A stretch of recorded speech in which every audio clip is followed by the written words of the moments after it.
Hey guys, tell me about the Twinkie. Okay, this is Jeremy, and back with another video. I'm going to be talking about two films today. One of them I own, and the other one I do not. Um, so I just watched it on Netflix, so what I mean by that is I don't have a physical copy of it to show to you. Anyhow, but I'm going to be going over two films, and yeah, let's go ahead and get started. So the first film, this is a film that I watched a little while ago, or I guess a couple days ago at this point. I had seen it before, but many, many years ago. And it is a film called The Class of Nuke High. This film is pretty awesome. It's a troma film. It's from 1986. It's actually written and directed by Lloyd Kaufman. Anyway, I picked this up a little while ago. I'm a Troma fan. I have most of the Troma films that are, I guess I feel matter. I don't like own all of them. I actually realized a couple of months ago that Amazon Prime has almost every Troma film you could want streaming. I don't really know how many films that is. Probably not many. But anyway, they do have those on there. And anyway, yeah, Class of Nukem High, and I'll get right into it.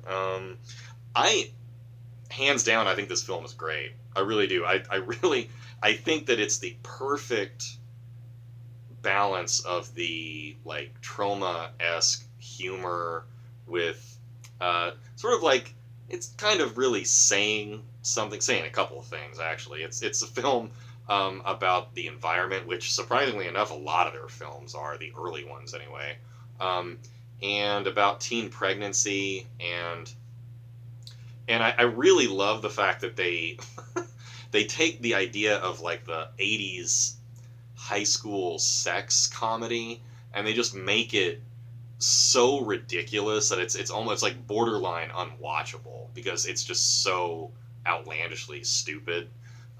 They take all of the characters that are always in those movies and they just turn them into, they're almost not even real people because they're just so like like no one would ever act that way, I guess.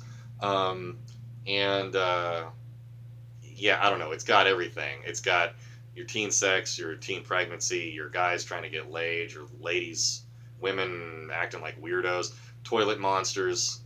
It's got a guy with a bone in his nose for some reason.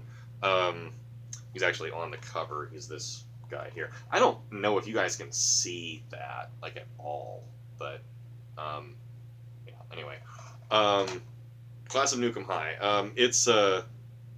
It's pretty great. It's probably one of my favorite Troma movies. I'll be honest with you. I like it. I think it's better than Toxic Avenger. I mean, Toxic Avenger I love just for what it is. Like I sort of, my cat is being stupid. Hi Plankton, you want to be in the video? You want to be in the video, Plankton? Come here, kitty. Whoop! Here he is. Let's see Plankton.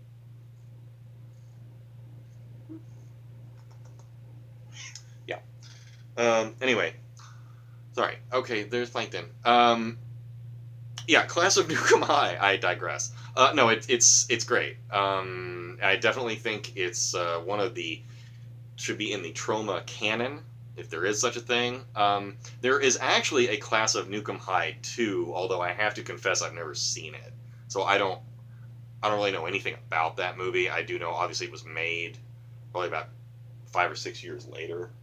Um, yeah. Anyway, so that's that. I would say 5 out of 5 stars. It's pretty great. Um, okay, so the other film that I want to cover in this video is I watched a film recently on Netflix. It's on Netflix streaming. It is right now. But a film called The Founder. And I personally thought this was a great film. It stars Michael Keaton as the uh, a guy named Ray Kroc, who was the he was the guy who franchised McDonald's, and it's it's an interesting film. I really like it mainly because I just kind of like business drama. I've realized that over the years. Glengarry Glen Ross is another one of my like favorite movies, probably of all time. You should definitely check it out. It's definitely in the same vein, I think. The film definitely has some trip ups, some mistakes. The I liked the second half of it way more than the first half. I'll put it to you that way. The first half of the film, I don't know. It has this one scene in it, which is it's a scene of exposition that is it literally goes on for about 10 straight minutes, and it's a meeting between Ray Kroc and the two McDonald's brothers, the guy who actually literally founded the company, and they're going through their story of how they founded this company, and while they're speaking, they start showing all of these black and white slides, basically like still pictures, and I couldn't get down with that. I was like, this is I was like, this had to be like one of the worst decisions. Like, it seemed like we were just watching a McDonald's video, like we had just been hired and we were like watching this instructional video or like the story of the company. So I thought that was kind of a trip up, and it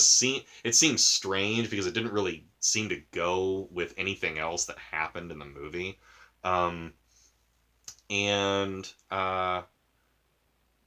So that happened. The acting is great, which is, in my opinion, really kind of the glue that holds this entire movie together. Because without the two guys whose names I forget playing the McDonald's brothers, and oh, Nick Offerman is one of them, and the other guy I can't remember. I don't know. He's in Zodiac. I do remember that. Anyway, um, they're great, and of course Michael Keaton is terrific. Michael Keaton, this movie suffers a little bit from his performance in the sense that he's almost too good. And what I mean by that is that it seemed like Michael Keaton literally stole this movie, like right out from under the people who were making it, which is weird because he did it almost the same way Ray Kroc stole McDonald's kind of from these guys. And the film in the second half kind of takes this, it shifts into this, it gets much darker, I guess I'll put it to you that way. And it kind of becomes this very like there will be blood slash Citizen Kane ish story of how this guy kind of started out one way and kind of became this whole other thing. So he's got an arc, is what I'm saying. He's got a definite arc. Arch? No pun intended. Or maybe. Anyway, the founder, man, I give it 5 out of 5. I thought it was great. Okay. I think that's about it. Um, Thanks for watching, guys, and stay tuned because there's going to be more stuff coming. Okay, bye.